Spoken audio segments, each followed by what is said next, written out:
नमस्कार मु Manorama Mahanti head IMD Bhubaneswar पूरा ओडिशा वेदर ब्रिफिंग करुच्ची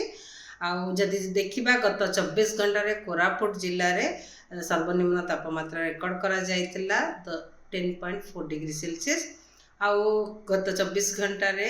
किछि स्थान रे हल्का मध्यम धरण वर्षा रेकर्ड करा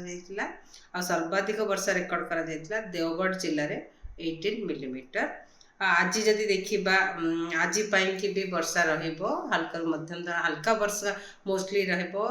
गोटे कि दुईटा स्थान रे जेमती कि मयूरभंज केउंझर सुंदरगढ़ देवगढ़ संबलपुर झारसुगुड़ा बरगढ़ संबलपुर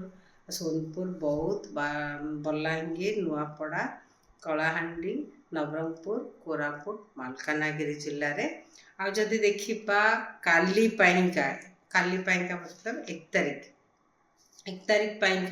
भी हल्का वर्षा काम भां जगह कि गोटे कि दुईटा स्थान होबार संभावना रही जमती कि खोर्धा पुरी गंजाम गजपति कोरापुट आ Malkangiri district even Rayagada district भी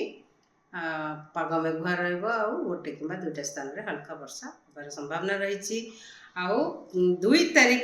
कि भी वर्षा रहा भां जगह जमती गंजाम गजपति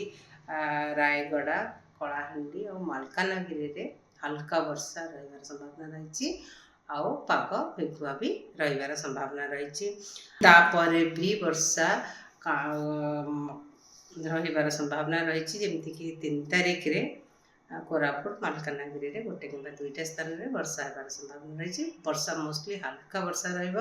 बेसी वर्षा होबार संभावना नहीं किंतु आगामी 4 दिन पाग मुख्यतः मेघुआ कि पार्टली क्लाउडी स्काई भी रही पारे किछि स्थान रे दिन तापमात्रा मोस्टली जमती चली मोस्टली नो लार्ज चेंज रे रहिबो राति तापमात्रा आगामी 4 दिन